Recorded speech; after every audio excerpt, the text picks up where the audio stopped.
Datang adalah Mas Anas Urbaningrum, tapi tiba-tiba tadi pagi nenek beliau meninggal, terus beliau harus ke Blitar, innalillahi wa inna ilaihi raji'un. Terus saya bilang sama Mas Iswan yang ngurusin, yang ngomong mengenai Mas Anas, ini sementara Mas Prabowo juga sudah kangen nih, sudah lama gak ketemu sama saya. Mbok sekalian aja di KC, sebab kalau Anas tok di KC, nanti beberapa orang tidak kuat pikirannya. Kalau Prabowo tok saja di KC, juga beberapa orang akan don-don yang bermacam-macam. Jadi akan bagus kalau sekaligus ada Mas Prabowo, sekaligus ada Mas Anas, supaya makin bingung, kan begitu kan.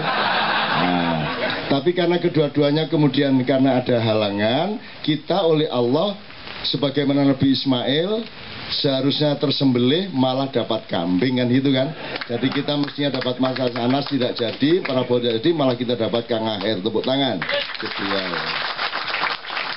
Mengingatkan kita kepada akhirat loh ini. Ini top, ini luar biasa. Soalnya orang sekarang sudah tidak percaya amat, Kang, tidak percaya amat. Alhamdulillah, terutama ini nih. Pura-pura, dia menemani iblis lah dia. Pura-pura tidak percaya padahal sudah berjanjian sama Allah, kan gitu kan, sudah berjanjian. Dia bilang, ya Allah kalau memang engkau ada, gitu kan. Padahal, ya tapi aja banter-banter, tak bolak-balik ngunang-ngunut doa kan, gitu kan. Yang kedua saya Mas. Ya Mas, sini, gak maju Mas, ya. Yang kedua, maksudnya beliau tadi meningkat ke level Indonesia.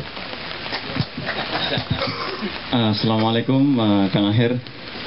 Ya minta penjelasan saja. Ya seperti kentut mungkin nggak kelihatan tapi ada baunya gitu. Kadang-kadang ketika menjadi gubernur ada berita-berita bahwa di belakang ada pendonor dana lah gitu. Nah dengar-dengar Kang Aher dari berita yang sempat sampai ada PW di belakang. Mungkin Bang Aher bisa menjelaskan agar kita juga jadi tidak berprasangka. Itu aja. Assalamualaikum warahmatullahi wabarakatuh.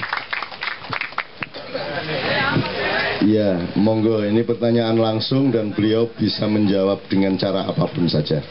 Dengan uslub, dengan retorika, dengan implisit, eksplisit, whatever.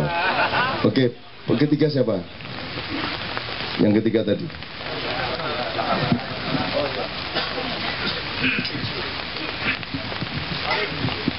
Assalamualaikum, nama saya Fajrin.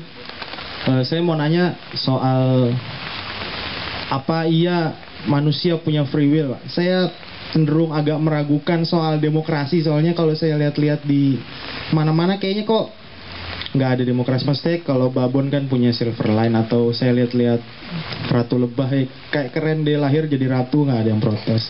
Terus kalau misalkan Pak Aher tadi bilang sudah tertulis di Lauhul Mahfuz dan tintanya Gusti Allah udah habis, berarti kan kayaknya aja kita punya pilih-pilihan gitu, padahal kan belum sadar, misalkan ternyata enggak gitu, ternyata semuanya sudah tertulis gitu Pak.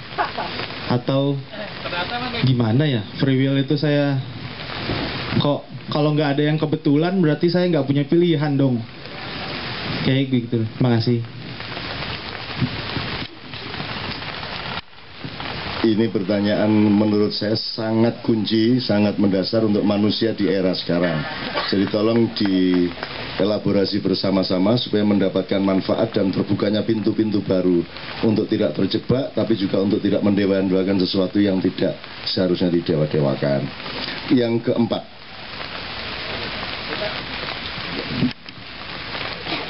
Assalamualaikum warahmatullahi wabarakatuh. Yang pertama untuk Kang Hari. Saya Imam, kebetulan warga Bapak dari Depok, Kang Ari. Secara administrasi ada presiden, di bawahnya ada staf menteri, di bawahnya ada dibantu dengan gubernur di daerah, di bawahnya lagi ada wali kota, di bawahnya lagi ada kelurahan, ada kecamatan, kelurahan, RW dan RT. Saya mau tanya tentang garis lurus yang menghubungkan antara kelima elemen tersebut dalam struktur organisasi dari sebuah negara, sampai dari yang atas sampai yang ke bawah. Lebih detail masalah ke kota Depok, Kang Hari. sejauh mana kebijakan daerah, yakni wali kota Depok, dapat diintervensi oleh gubernur, gitu loh Kang Ari.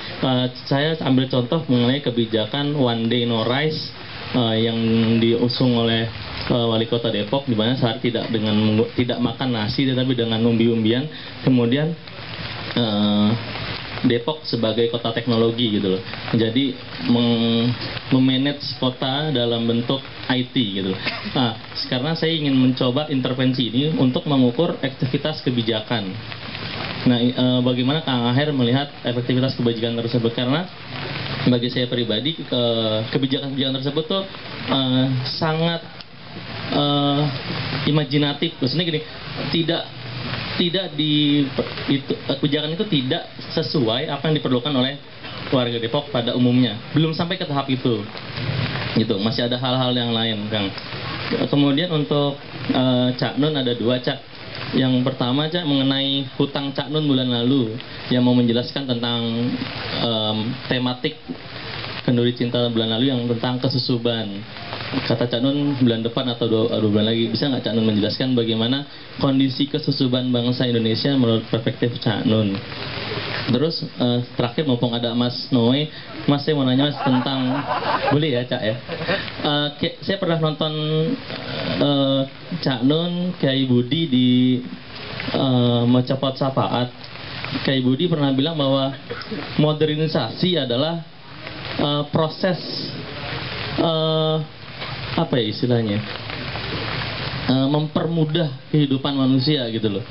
Tapi sering sekali manusia menjadi sulit akan hal itu, Mas Noe. Jadi sampai mana modernisasi itu bisa masuk dalam tahap-tahap membantu manusia dalam menemukan hidupnya. Contoh misalkan handphonenya boleh smart, tetapi orang yang menggunakannya belum tentu smart gitu loh. Jadi ada semacam siksaan batin ketika manusia tidak bisa mengikuti term dari modernisasi. Terima kasih.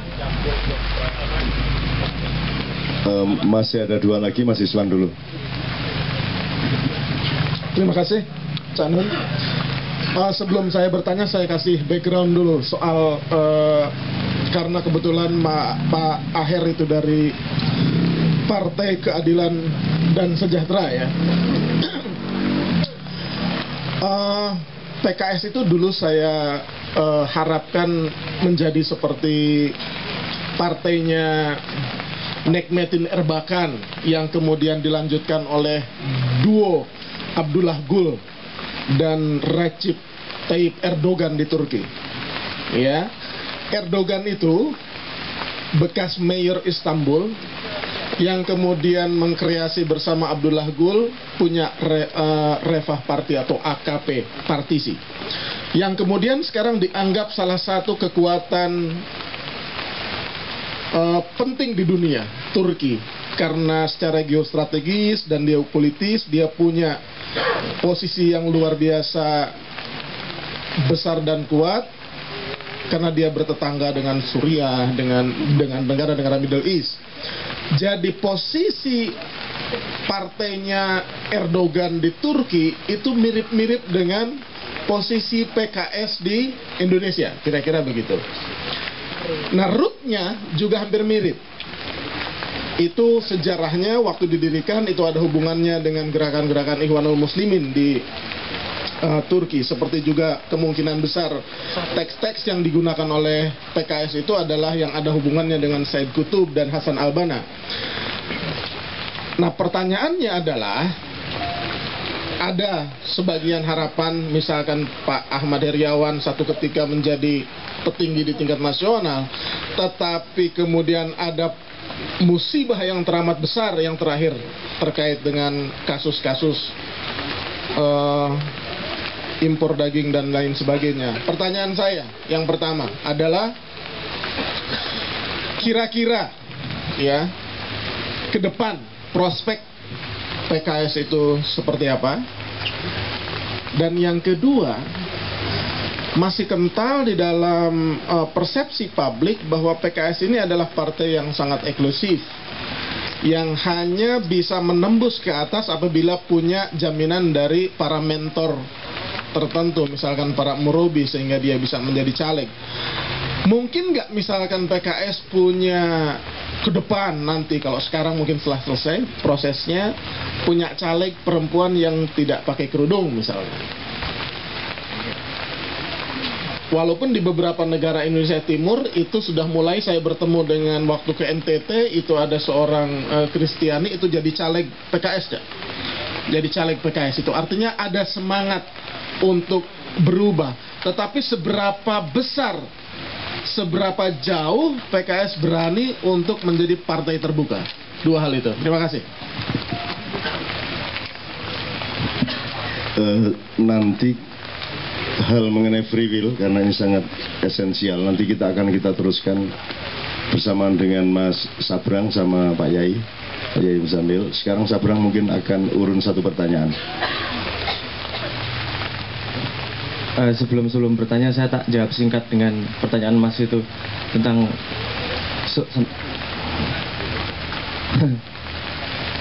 sampai seberapa mana modernitas bisa mempermudah hidup manusia itu. Singkatnya ya, kalau panjang nanti diteruskan nanti. Pokoknya singkatnya, hakikatnya manusia itu memang butuh kesulitan, tidak bisa dihilangkan. Mau mempermudah seperti apa teknologi, kesulitannya hanya berpindah. Tetap susah, wes tak jamin. Penjelasannya nanti. Ini mekanisme alam ya, bodoh. Memang harus seperti itu ya. Ini tadi sebelum saya bertanya, ini pertanyaan ya, saya kan terus terang agak gatel nih dengan demokrasi di Indonesia. Mosok kok kepemimpinan kok kayak gitu, mungkin orang banyak kok kayak gitu caranya. Tapi dengan penjelasan Mas Pipit tadi itu saya jadi agak agak sih sangat terbuka. Ternyata memang demokrasi yang saya tonton di Indonesia ini bukan umumnya demokrasi yang ada. Maksudnya bukan ilmunya demokrasi, bukan seperti itu. Ternyata implementasinya di luar berbeda. Dan itu ternyata sangat nyambung ketika saya mencari tahu alternatif kepemimpinan. Kalau bangsa kita besar, sistem kepemimpinannya dulu itu seperti apa toh? Kan kalau dulu kan ada kerajaan, terus pemimpinnya adalah raja. Tapi kita tidak pernah dengar yang namanya parentah agung, kita tidak pernah dengar detail mekanisme seperti apa. Dan itu saya pelajari, ternyata nyambung sama demokrasi yang dibicarakan sama Mas Pipit ini tadi. Nah, alternatifnya kan dua kalau dalam pemikiran saya, ya demokrasi atau Arab kerajaan. Saya mau bertanya sama Kang Aher ini tadi kan mencontohkan bahwa kepemimpinan kalau di alam ini, kalau kita mau belajar dari alam, kalau di monyet itu siapa yang paling kuat? Misalnya gitu ya, gorila, silverback. Kalau lebah, sing iso ngendok paling akeh, yang bisa bertelur paling banyak, atau memang sudah dipilih. Nah, saya nyambungnya ke sini, Mas. Ke sini, Pak. Mas, Kang. Ke sini, Kang. Kalau yang menjadi pemimpin kumpulan monyet adalah monyet yang terkuat. Terkuat itu dicari dengan cara bertempur dengan yang lain. Untuk bisa menang bertempur dengan lain, nomor satu syaratnya dia paling kuat. Paling kuat otot itu urusan genetik. Jadi rate pertumbuhan ototnya dan kapasitas ototnya itu tergantung dari genetiknya dia seperti apa. Nomor dua, agresivitasnya itu tergantung dari insting dia ketika lahir. Mungkin kalau menurut Mas Pipit, lahirnya wetonnya opo, sionya opo, dan segala macam. Jadi waktunya atau wahyone sekondur itu seperti apa, dari atas itu seperti apa. Dan ketiga yang dibutuhkan adalah strategisnya. Strategisnya itu strategi bertarungnya itu dipelajari ketika dia masih kecil, yang dia tonton, dia contoh siapa. Jadi kalau dia dari keluarga petarung, dia terbiasa dengan strategi pertarungan. Jadi pertanyaan saya, apakah kalau tadi mencontohkan hewan sebagai sebuah kepemimpinan yang dicontohkan oleh alam, oleh Tuhan, apakah Kang Aher agak mendorong-dorong sebenarnya yang benar tuh sistemnya kerajaan, Bro? Ganggu baik, ini pertanyaannya seperti itu. Logis ini. Oke, terima kasih Kang. Silakan direspon, dielaborasi semerdeka mungkin dan senyaman mungkin. Sambil diingatkan oleh teman-teman, kalau beliau nanti ada kelupaan dikit-dikit. Ya, terima kasih.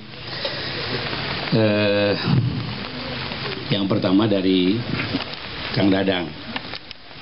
Ternyata Kang Dadang itu meskipun mengaku sebagai kafir liberal, kata-katanya tidak menunjukkan sedikit pun dia kafir. Dengar ya? Iya. Insya Allah, masih insya Allah dia. Nggak mungkin kalau kafir nyebut insya Allah. Pernah Islam kata dia. Iya. Diakhirkan lebih kepada nanya kepada pribadi saya. Jadi apa namanya, tidak pernah ada manusia yang mengklaim dirinya paling baik. Kalau seseorang mengatakan saya paling baik di sebuah kawasan, itu sudah sampai pada titik arogansi atau apa namanya, kesombongan. Kita khawatir kalau ada manusia seperti itu nanti menjadi Fir'aun kecil di antara manusia-manusia yang lain. Abu Bakar Siddiq saja saat pertama kali dipilih menjadi khalifah, pengganti kepemimpinan Rasulullah, bukan pengganti Rasulullah tapi pengganti kepemimpinan Rasulullah, dia mengatakan lastu bi khairikum, aku bukan yang terbaik di antara kalian. Itulah bahasa manusia sebaik apapun, karena harus menggunakan bahasa ketawaduan dan dia tidak bisa berdiri sendiri. Dia akan menjadi kuat ketika diperkuat sama manusia-manusia yang lainnya. Kelihatannya kadang mari kita bangun kepantasan saja untuk jadi apa saja ketika diamanatkan oleh siapapun di antara kita untuk menghadirkan yang terbaik untuk umat manusia. Itu sajalah. Yang kedua, ada TWK di belakang. Saya kenal TW karena sesama manusia. Perkenalan si kita, ya kemanusiaan yang memperkenalkan kita dengan siapapun, termasuk dengan Anda, termasuk dengan Cak Nun. Saya sampai hari ini bermadhab untuk tidak dikooptasi oleh siapapun. Alhamdulillah saya bisa bebas berekspresi, bebas berkata-kata. Kadang-kadang saya kalau sedang parade dengan demonstran seperti demonstran, nggak ada bedanya gitu. Kadang-kadang ini Bapak gubernur atau demonstran, ya sedang jadi demonstran saat ini gitu. Karena apa? Karena saya tidak punya hutang budi pada siapapun, termasuk kepada TW. Alhamdulillah sampai hari ini saya terus berusaha untuk tidak dikooptasi oleh siapapun, termasuk oleh yang disangka-sangka tadi. Jawabannya. Kemudian Fajri, tentang demokrasi, saya kira pilihan demokrasi adalah pilihan sadar kita. Demokrasi masuk kategori ibadah ghairil makhluk, kesepakatan. Demokrasi pun ternyata tidak sama dari satu negeri ke negeri yang lain. Semua masih dalam tahap pencarian. Negeri kita ini dibanding Amerika, saya kira masih negeri transisi mencari format. Dari mulai dulu sampai sekarang format belum selesai-selesai. Dulu mencari format perjuangan mengusir penjajah. Dengan format yang kecil-kecil, penjajah gak bisa diusir. Ternyata ketika format pengusirannya perjuangan jadi disatukan, bisa ngusir. Selesai ngusir, bagaimana kita membuat format sebagai bangsa dan negara. Kita sampai sekarang belum bisa mencari format tersebut. Format